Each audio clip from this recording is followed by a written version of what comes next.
जय श्री कृष्ण चैतन्य प्रभु नित्यानंद श्री अद्वैत गदाधर शिवासादि गौर भक्तवृंद। हरे कृष्णा कृष्ण कृष्ण हरे हरे, हरे राम राम राम हरे हरे। श्रील प्रभुपाद की जय। श्रीमद् भागवतम स्कंद क्रमांक 1 अध्याय क्रमांक 9 भीष्मदेवांचे महानिर्वाण। श्लोक क्रमांक 43। सूत उवाच कृष्ण एवं भगवती मनोवाग दृष्टिवृत्तिभिः आत्म ज्ञात्मान मावेश्य सोंतः श्वास उपारमत। सूत गोस्वामी म्हणाले, अशा रीतीने आपले बोलणे संपून भीष्मदेव आपले चित्त, वाणी, दृष्टी आणि आपल्या वृत्ती यासह परमात्मा भगवान श्रीकृष्णांच्या ठायी विलीन झाले. त्यांचा श्वास थांबला आणि ते शांत झाले. तात्पर्य, आपल्या देहत्यागाच्या समयी भीष्मदेव ज्या अवस्थेस प्राप्त झाले होते तिला निर्विकल्प समाधी म्हणतात. त्यांनी आपला आत्मा भगवन चिंतनात लीन केला होता आणि त्यांचे चित्त भगवंतांच्या विविध लीलांचे स्मरण करण्यात मग्न झाले होते. ते भगवंतांचे गुण गात होते आणि आपल्या नेत्रांनी प्रत्यक्षात आपल्या समोर भगवंत उभे असलेले पाहत होते. अशा प्रकारे त्यांच्या सर्व वृत्ती भगवंतांच्या ठिकाणी एकाग्र झाल्या होत्या. ही पूर्णत्वाची परमावधी आहे आणि प्रत्येकाला आपल्या एकनिष्ठ सेवेने ती प्राप्त करून घेता येते. ही परमेश्वराची प्रेममयी भक्ती नवविध प्रकारची असते.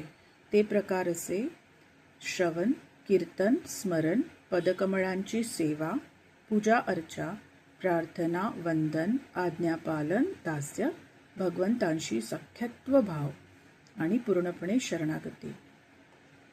त्यातील कोणतीही एक भक्ती किंवा सर्वच आपले इच्छित ध्येय साध्य करून देण्यास समर्थ आहेत.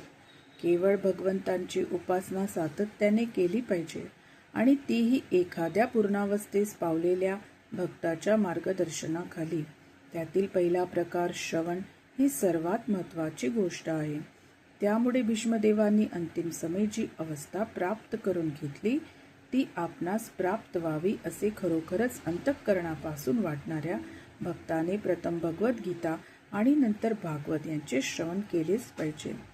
जरी भगवान श्रीकृष्ण आपल्या समोर उपस्थित नसतील तरी भीष्मदेवांनी अंतिप्राप्त करून घेतलेली अवस्था आपणास मिळविता येते. भगवद्गीता अथवा भागवतमधील त्यांचे शब्द हेही भगवंतांशी एकरूपच आहेत. ते शब्द भगवंतांचे ध्वनी अवतार आहेत आणि अष्टवसूपैकी एक श्री भीष्मदेव यांनी प्राप्त करून घेतलेली स्थिती प्राप्त करून घेण्यासाठी त्यांचा सर्वथा उपयोग करून घेता येईल. प्रत्येक मनुष्य अथवा जीवमात्राला आयुष्याच्या कोणत्याही टप्प्यात मरावेच लागते, परंतु जो भीष्मदेवाप्रमाणे देह सोडतो त्याला पूर्णत्व प्राप्त होते आणि जे प्राकृतिक नियमांच्या अधीन होऊन मरतात ते पशुप्रमाणे मरतात. हाच मनुष्य आणि पशुतील भेद आहे. आपल्याला मनुष्य देह प्राप्त झाला आहे तो भीष्मदेवाप्रमाणे मरण मिळविण्यासाठीच. श्लोक क्रमांक 44. संपद्यमान माज्ञाय भीष्मं ब्रह्मणी निष्कले सर्वे बभुवुस्ते तूष्णीम वय्यासीव दिनात्तये. भीष्मदेव परम अद्वय सत्याच्या असीम सनातनत्वात विलीन झालेले जाणून तेथील सर्व उपस्थित जन दिनांताच्या वेळेस पक्षी शांत होतात तसे मूक झाले. तात्पर्य, परमेश्वराच्या असीम शाश्वत तत्वात विलीन होणे म्हणजे जीवाचे आपल्या मूळ स्वधामात परत जाणे होय. सर्व जीव हे भगवंतांचे अंश आहेत. त्यामुळे भगवंत आणि भक्त एकमेकांशी शाश्वतरित्या स्वामी सेवक संबंधात आहे. ज्याप्रमाणे यंत्राचे भाग यंत्राची कामे करतात तद्वत भगवदंश असलेल्या जीवांकडून भगवंतांची सेवा केली जाते. यंत्रापासून जर एखादा भाग विभक्त झाला तर तो निरुपयोगी होतो, त्याला महत्त्व राहत नाही. त्याप्रमाणेच परमेश्वराच्या सेवेतून दूर पडलेले जीव देखील महत्त्वहीन होतात. या भौतिक जगातील प्राणी मात्रे भगवंतांपासून स्वतंत्र झालेले त्यांचे अंश आहेत आणि मूळ संबंध अंशाप्रमाणे ते महत्त्वाचे नाही. परंतु काही जीवांची भगवंतांशी अधिक जवळीक आहे. ते नित्यमुक्त आहेत भगवंतांची दुर्गा शक्ती नाम भौतिक शक्ती या भौतिक जगरूपी कारागृहाची अधिक्षिका आहे आणि भगवंतांपासून विभक्त झालेल्या अंशांना, जीवांना ती आपल्या अधिकारात घेते. असे जीव प्रकृतीच्या नियमाने बद्ध होऊन जीवन जगतात. जेव्हा जीवाला या वस्तुस्थितीची जाणीव होते तेव्हा तो भगवंतांकडे परत जाण्याचा प्रयत्न करतो आणि जीवामध्ये आध्यात्मिक आकांक्षा जागृत होऊ लागते. या आध्यात्मिक आकांक्षेलाच ब्रह्मजिज्ञासा म्हणजेच ब्रह्म जाणण्याची इच्छा असे म्हणतात. ही ब्रह्मजिज्ञासा ज्ञान, त्याग, भगवतभक्ती यातून सफळ होते. ज्ञान म्हणजे अंतिम ब्रह्माची सर्वांगीण जाणीव, त्याग म्हणजे लौकिक आकर्षणापासून मुक्ती आणि भक्ती म्हणजे अभ्यासाद्वारे आपल्या मूळ स्थितीचे पुनरुज्जीवन. परमेश्वराच्या राज्यात प्रवेश मिळविण्यासाठी समर्थ असलेल्या यशस्वी आत्म्यांना ज्ञानी, योगी, भक्त असे संबोधण्यात येते. ज्ञानी आणि योगी हे परमेश्वराच्या अव्यक्त ज्योतीत प्रवेश मिळवितात, तर भक्त वैकुंठ नावाच्या आध्यात्मिक लोकात प्रवेश मिळवितात. या आध्यात्मिक लोकामध्ये भगवंत नारायण रूपाने प्रभुत्व करतात आणि निष्कलंक मुक्त जीव त्या ठिकाणी दास, मित्र, माता, पिता किंवा प्रेयसी अशा विविध नात्यांनी भगवंतांची प्रेमसेवा करतात. भगवंतांच्या संगतीत हे जीव त्या ठिकाणी पूर्ण स्वातंत्र्य उपभोगतात, तर अव्यक्तोपासक ज्ञानी आणि योगी या वैकुंठ लोकांच्या रूपहीन तेजस्वी कांतीत प्रवेश करतात. वैकुंठ लोक हे सूर्यासारखे स्वयंप्रकाशित लोक आहे. त्या वैकुंठ लोकातून निघणाऱ्या प्रकाश किरणांना ब्रह्मज्योती असे म्हणतात. या ब्रह्मज्योतीच्या विस्ताराला मर्यादा नाही आणि हे आपले भौतिक जग हा या ब्रह्मज्योतीच्या विस्तारापैकी एक छोटासा अवगुंठित भाग आहे. हे अवगुंठन तात्पुरते असते, म्हणून तो एक प्रकारचा भास किंवा भ्रम आहे. भीष्मदेव परमभक्त होते. त्यांनी देहत्यागानंतर वैकुंठ लोकात प्रवेश केला. तेथे भगवान आपल्या पार्थसारथी या चिरंतन रूपाने प्रभुत्व करीत होते. तेथे अनेक मुक्त जीव त्यांची नित्य सेवा करण्यात गुंतलेले होते. भगवान आणि भक्त प्रेमाच्या ओढीने एकमेकांशी कसे दृढ बांधले जातात हे भीष्मदेवांच्या उदाहरणावरून दिसून येते. भगवंतांचे पार्थसारथी हे रूप भीष्मदेवांच्या स्मरणातून कधीच दूर झाले नाही.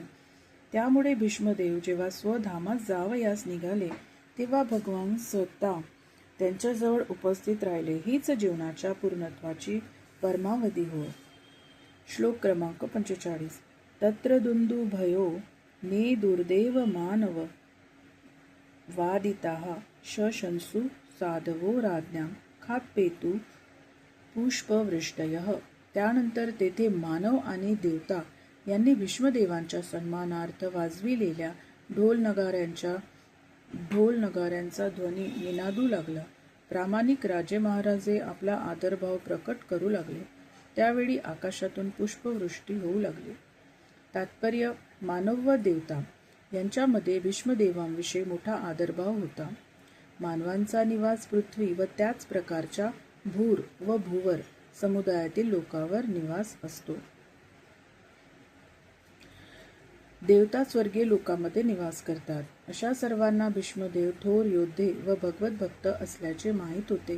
ते मानव असूनही महाजन म्हणून ब्रह्मा, नारद, शिव यांच्या श्रेणीतील होते. थोर देवतांची बरोबरी आध्यात्मिक सिद्धी मिळविल्यावरच शक्य होत असते. अशा रीतीने भीष्मदेव अखिल विश्वात ज्ञात होते. त्या काळात आजच्या काळातील अवकाशयानांच्या व्यर्थ श्रमांपेक्षा अधिक चांगल्या मार्गाने आंतरलोकीय प्रवास केला जात असे.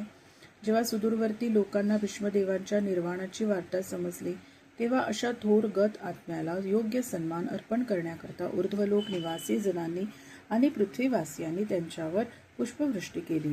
ही स्वर्गातून झालेली पुष्पवृष्टी देवतांच्या मनातील भीष्मदेवाविषयीच्या आदराचे निदर्शक आहे. मृतदेहाच्या सजावटीशी त्याची तुलना केली जाऊ नये. ज्याप्रमाणे लोह अग्नीच्या संपर्कात आल्यावर तप्त स्वभावाला प्राप्त होते, त्याप्रमाणे आध्यात्मिक साक्षात्काराने त्यांचे शरीर दिव्यत्वाला प्राप्त होऊन त्याचे सर्व भौतिक गुणधर्म लय पावलेले होते. पूर्णत्वाने आध्यात्मिक साक्षात्काराला प्राप्त झालेल्या व्यक्तीचे शरीर भौतिक मानले जात नाही. अशा देहावर विशेष प्रकारचे संस्कार करण्यात येतात. भीष्मदेवांसारख्या व्यक्तीविषयीच आदर सन्मान कृत्रिम उपायाने कधीही अनुकरणीय नाही. आजकाल कोणाही सांसारिक जीवाची तथाकथित जयंती साजरी करण्याचा प्रघातच पडलेला आहे. शास्त्रानुसार सामान्य मनुष्यांची जयंती साजरी करणे हा भगवंतांचा अवमान करण्यासारखे आहे. मग तो मनुष्य सांसारिकदृष्ट्या कितीही महत्त्वाचा असो, कारण जयंती हा दिवस भगवंतांचा अवनीतलावरच्या अवतरणाचा राखीव दिवस आहे. भीष्मदेव हे आपल्या कर्तृत्वाने अद्वितीय असेच व्यक्तिमत्व होते आणि त्यांचे प्रयाण देखील अद्वितीय असेच होते. श्लोक क्रमांक 46. तस्य निरहरणादीनि संपरेतस्य भार्गव युधिष्ठिरः कारयित्वा मुहूर्तं दुःखितोऽभवत्. हे भृगुकुलोत्पन्न शौनक, भीष्मदेवांच्या देहावर अर्ध दैहिक संस्कार केल्यानंतर युधिष्ठिर महाराजांना काही काळ अतिशय दुःख झाले. तात्पर्य: भीष्मदेव युधिष्ठिरांच्या कुळाचे प्रमुख होते. इतकेच नाही तर ते थोर तत्वज्ञ होते. युधिष्ठिर व त्यांचे बंधू माता यांचे मार्गदर्शक होते. युधिष्ठिर, भीम, अर्जुन, नकुल, सहदेव यांच्या पित्याचे पांडुराजाचे निधन झाल्यानंतर तेच पांडवांचे लाडके पितामह होते. ते विधवा सून कुंती देवीचे पालक होते. पांडवांचा ज्येष्ठ चुलता धृतराष्ट्र जरी त्यांची काळजी घेत होता, तरीही त्याचा आपला दुर्योधनादी 100 पुत्राकडेच अधिक ओढा असायचा. शेवटी या 5 पितृहीन मुलांचा हस्तिनापुराच्या राजपदावरील न्याय्य अधिकार हिरावून घेण्यासाठी एक प्रचंड कट रचला गेला.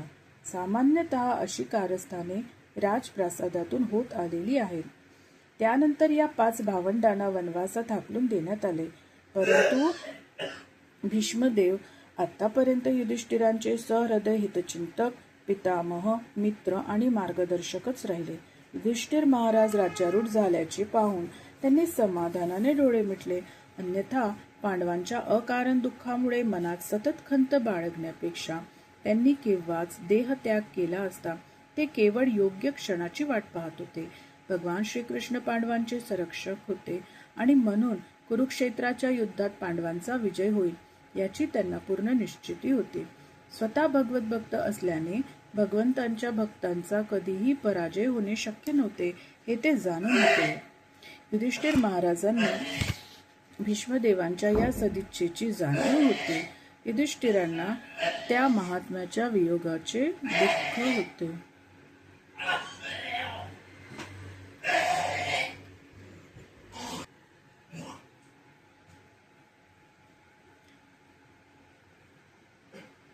त्यांनी पार्थिव शरीराचा त्याग केल्याचे ते दुःख नव्हते. अंत्यसंस्कार हे एक आवश्यक कर्तव्य होते. भीष्मदेव जरी मुक्तात्मा होते तरीही ते आवश्यकच होते. भीष्मदेवांना औरस पुत्र नसल्याने त्यांचा ज्येष्ठ नातू युधिष्ठिर महाराज याच्याकडेच अंत्यसंस्कार करण्याचे दायित्व आले. भीष्मदेवांचे हे थोरपण होते. त्यांच्याशी तुल्य अशा त्यांच्याच कुळातील थोर पुत्राकडून त्यांच्यासारख्या थोर महात्म्याचा अंत्यसंस्कार झाला. श्लोक क्रमांक 47. तुष्टुवुर्मुनयो हृष्टा कृष्णं तदगुह्य नामभि ततस्ते कृष्णहृदया स्वाश्रमान प्रययू पुनः. त्यानंतर थोर ऋषींनी गूढ अशा वैदिक सूक्तांनी तेथे असलेल्या भगवान श्रीकृष्णांची स्तुती केली. नंतर आपापल्या हृदयात भगवान श्रीकृष्णांना धारण करून ते आपापल्या आश्रमाकडे परतले. तात्पर्य: भक्ताचे स्थान नेहमीच परमेश्वराच्या हृदयात असते, तर परमेश्वर नित्य भक्ताच्या अंतःकरणात वास करीत असतो. असे हे भगवंतांचे आणि भक्ताचे गोड नाते आहे. निर्भेळ प्रेम आणि समर्पण भावना यामुळे भक्त नेहमीच परमेश्वराला आपल्या अंतःकरणात पाहत असतो. तर भगवानही स्वतःसाठी काहीही करावयाचे अथवा मिळवावयाचे नसूनही भक्तांच्या हितरक्षणाची काळजी घेण्यात मग्न असतात. सामान्य जीवांसाठी निसर्गाचा क्रियाप्रतिक्रियांचा नियम असतो, पण आपल्या भक्तांनी नित्य सन्मार्गीच राहावे याची चिंता भगवान सतत करीत असतात. त्यामुळे असे समर्पित भक्त हे सरळ भगवंतांच्या कृपेखालीच असतात आणि भगवानही उत्स्फूर्तपणे स्वतःला पाल्य म्हणून भक्तांच्या स्वाधीन करीत असतात. म्हणून भीष्मदेवांचा अर्धदैहिक संस्कार संपल्यानंतर व्यासदेवादी सर्व ऋषींनी भगवंतांना प्रसन्न करण्यासाठी त्यांची स्तुती केली. कारण भगवान तेथे साक्षात उपस्थित होते. भगवान श्रीकृष्णांची स्तुती करण्यासाठी सर्व वैदिक सूक्ते गायली जात असतात. भगवद्गीता या म्हणण्याला अनुमोदन देते. सर्व वेद, उपनिषदे, वेदांत त्या भगवंतांनाच शोधित असतात आणि सर्व सूक्तेही केवळ त्यांचेच स्तवन करतात.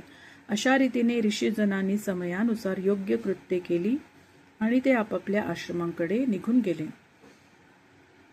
श्लोक क्रमांक 48.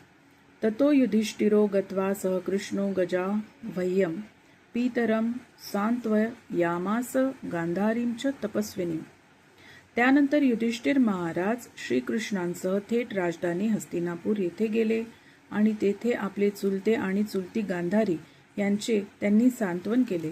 गांधारी ही एक साध्वी स्त्री होती. तात्पर्य: धृतराष्ट्र आणि गांधारी हे दुर्योधनादी बंधूंचे पिता माता आणि युधिष्ठिरांचे ज्येष्ठ चुलता चुलती होते. कुरुक्षेत्रावरील युद्धात या प्रख्यात दाम्पत्याची सर्व मुले आणि नातवंडे मारली गेली. त्यामुळे ते युधिष्ठिराच्या आश्रयानेच राहत असत.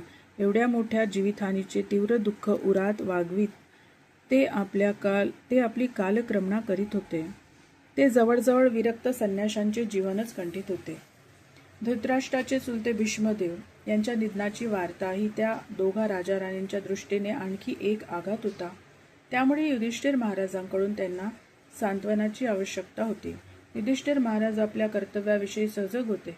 ते भगवान श्रीकृष्णासमवेत थेट त्यांच्याकडे आले आणि त्यांनी त्या दोघांचे मृदू शब्दात सांत्वन केले. श्रीकृष्णांच्याही धीराच्या शब्दांनी धृतराष्ट्र आणि गांधारी या दुःखी जीवांचे सांत्वन झाले. गांधारी ही एकनिष्ठ पत्नी व ममताळू माता या रूपाचे जीवन जरी जगत असली तरी ती प्रभावी साध्वी होती. असे सांगतात की आपल्या पतीच्या अंधत्वामुळे तिने आपण होऊन आपलेही डोळे झाकून घेतले. पतीचे अनुसरण करणे हा पत्नी धर्म होय.